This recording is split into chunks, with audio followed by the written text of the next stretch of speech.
welcome to our second annual World Suicide Prevention Day event. Thank you all so very much for being brave enough to be here today to help. We're here to change the narrative and raise awareness about suicide, help prevent more suicide losses, and provide support and healing for those who have been deeply impacted by suicide. My name is Linda Bailey, and our son, Mason Robert Bailey, died by suicide on November 13th, 2019, at the very young age of 21. Our lives and the lives of our family and friends have been devastated by the loss of our son. I had to make a choice after losing Mason. Curl up and wither away in grief and sadness, or live my life in a way that honors Mason's memory.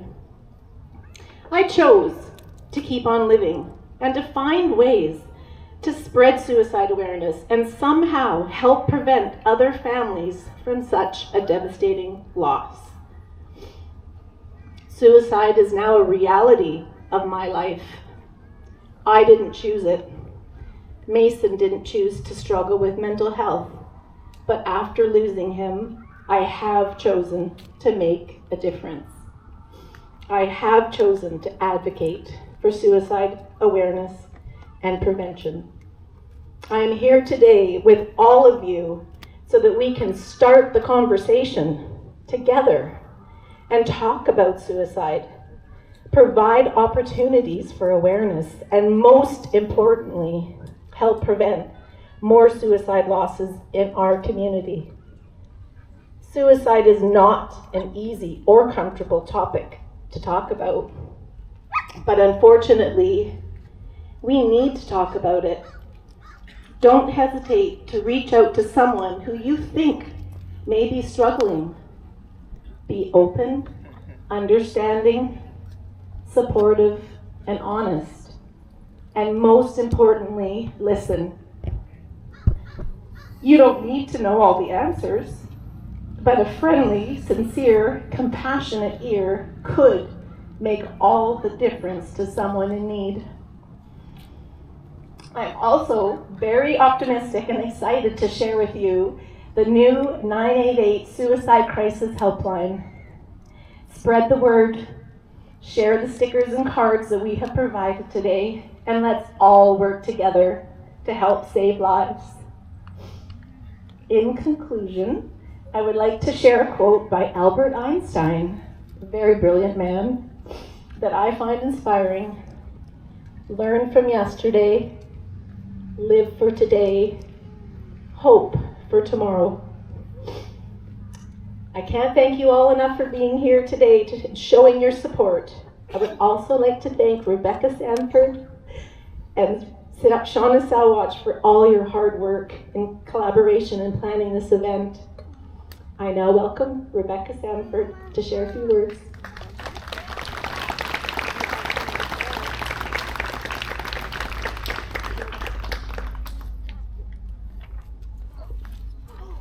Sorry.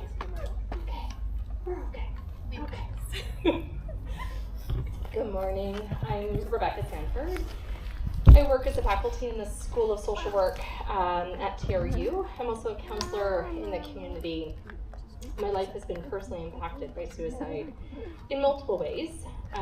First, in 2007, when my best friend and boyfriend, Sean, died by suicide. It is my honor to welcome you all to the World Suicide Prevention Day event today. I do want to take a moment to start with gratitude for this day, this beautiful weather, and the opportunity to gather within Secwepemcúlecw, the ancestral territory of the Secwepemc people. Specifically, we're gathered today within Kamloops to Secwepemc. It is an absolutely gorgeous day. I invite you to take a moment, notice the ground underneath your feet, and just take a breath on purpose. Inhale and exhale, connecting to this present moment. World Suicide Prevention Day was started over 20 years ago in 2003 by the International Association for Suicide Prevention and the World Health Organization. The intention of the day is to raise awareness about suicide and reduce stigma through connection, education, and advocacy. This year's theme is changing the narrative. A quick overview of what we have planned for today. We're starting with welcomes and information, followed by some words of hope from our elder, Denise McCuaig, our esteemed speaker. After Denise's words, those who would like to are invited to walk around the island path. The walk symbolizes the journey that we're on.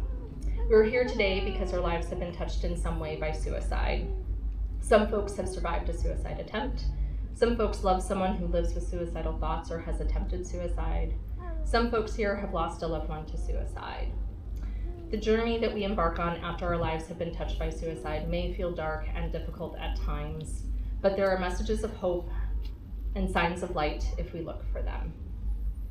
The journey can be eased when we are surrounded by a supportive community.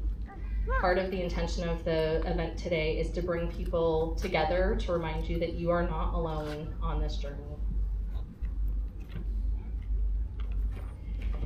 It also reminds us that we can change the narrative by coming together as a community and starting conversations about suicide.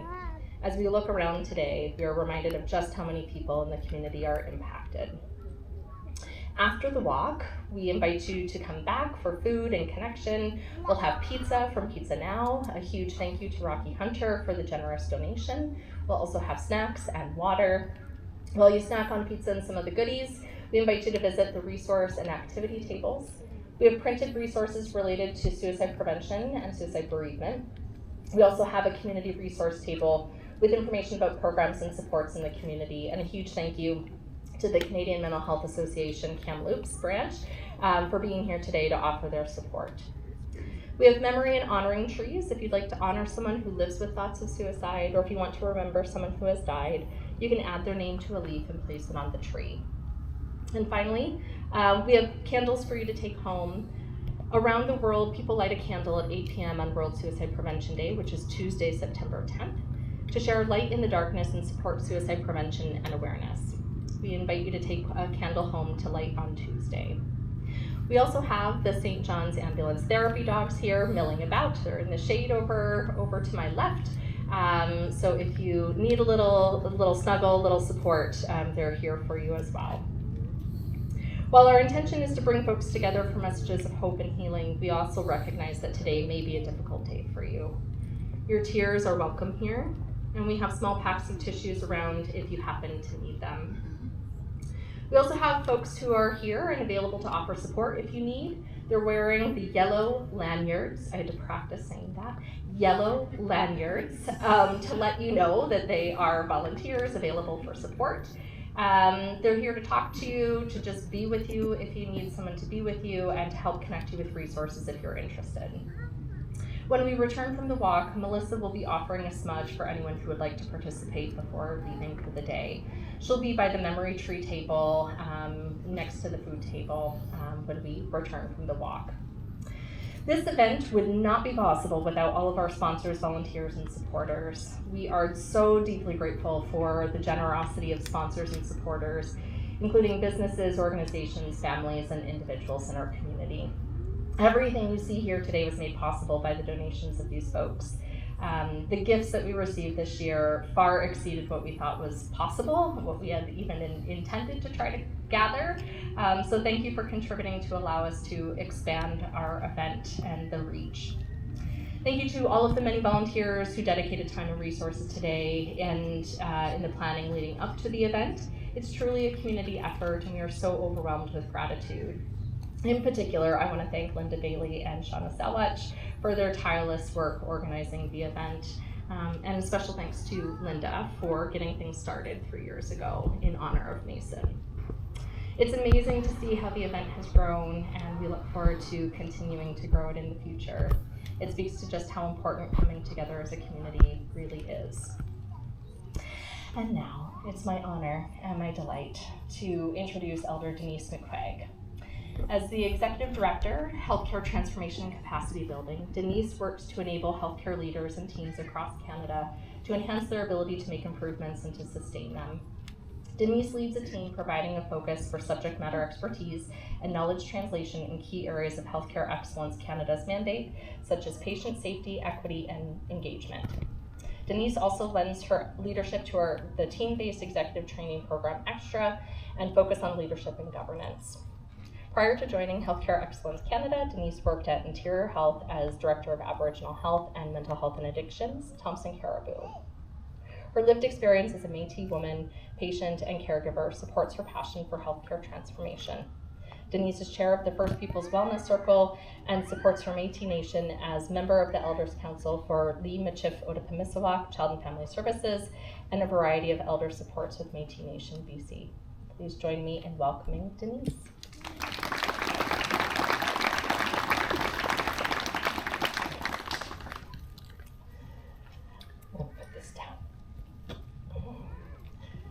Limatan, Denise McCuaig, Dishinukashan. So good morning, I'm Denise McCuaig, and I introduced myself this morning in the most recognized language of the Métis Nation, Michif.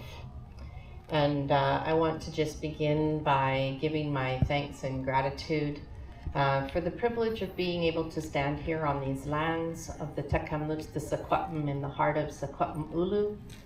I want to acknowledge the Secwepemc people for the sacrifices that they have made that give me the privilege to live, work, and play here in Kamloops, and commit to using that privilege to contribute to the beauty and preservation of this community and its beautiful territory for generations to come. I'm really honored to have been asked by the Kamloops Suicide Loss Support Group to be here with you today. I'm going to be talking very much about my personal experiences, my lived and living experience related to our topic of suicide today. I'm going to attempt to change the narrative. And so if you are feeling overwhelmed as I share my stories, please reach out to the folks next to you, to this community of love and support, to those with the lanyards, and be good and kind to yourself. I am someone who lives with what I can now, at my age, call chronic and persistent mental illness. In my early 20s, I was diagnosed with bipolar disorder only after an attempted suicide that found me admitted to a psychiatric unit for a number of months and weeks. At that time in my life, I was the young mother of 3 children under the age of 4, living in rural British Columbia, and it was overwhelming, to say the least. I remember how strongly I tried to fight the idea of even going to the hospital or telling anyone what I was thinking about in my deepest and darkest hours. I was so afraid of what people would think. I was so afraid of being judged. I already was living in a world of self-talk that I wasn't enough.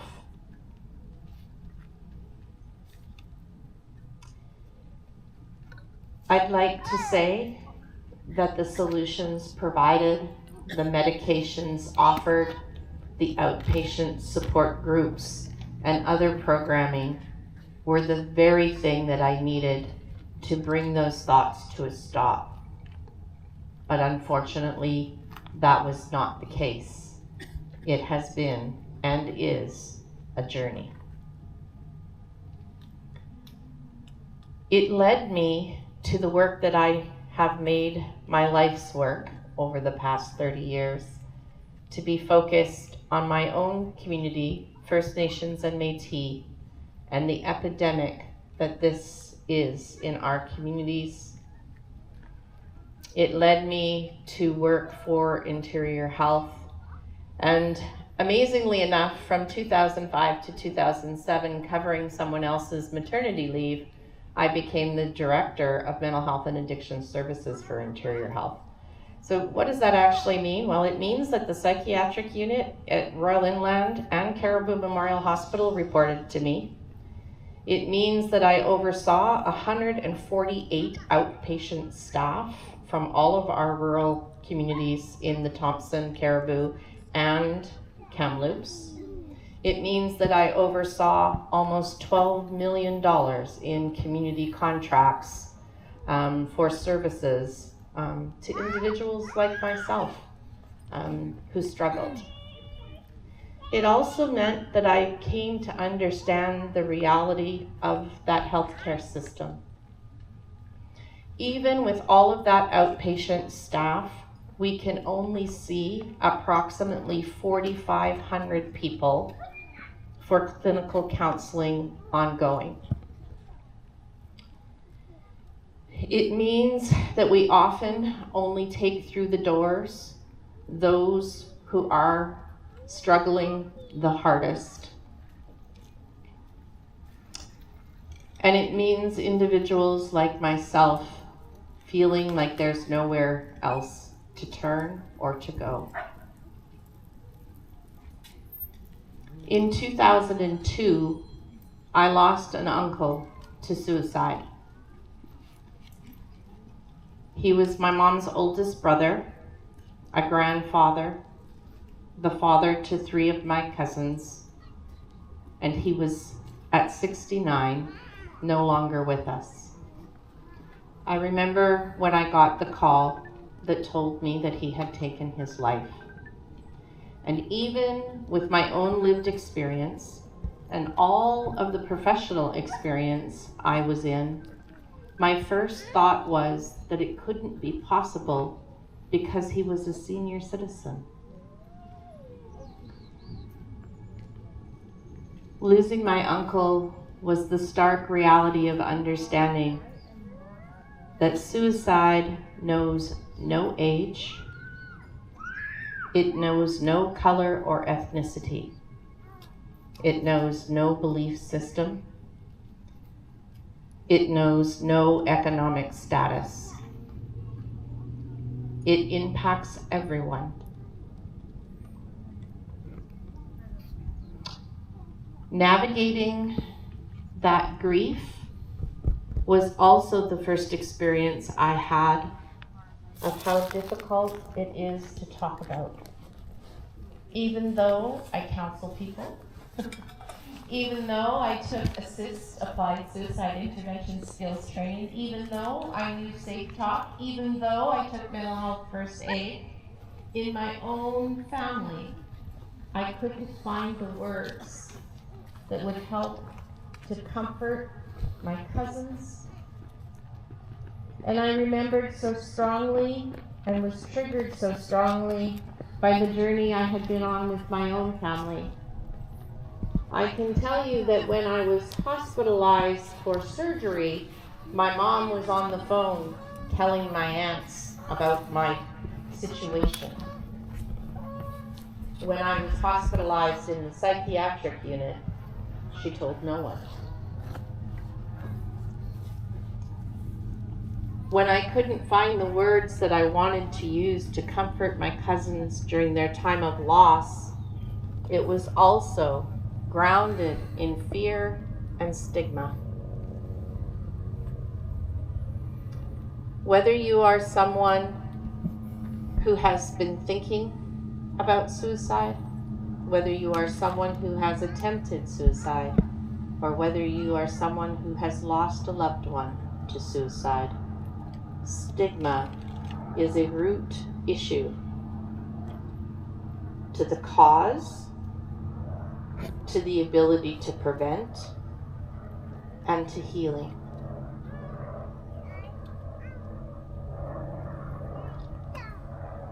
Now, as I approach 60, mother of 4 adult children and grandmother to 7, I've come to appreciate that the greatest healing I have experienced is in moments like right now, when I am saying the word suicide publicly and openly and being honest about how it has impacted my life and continues to impact my community.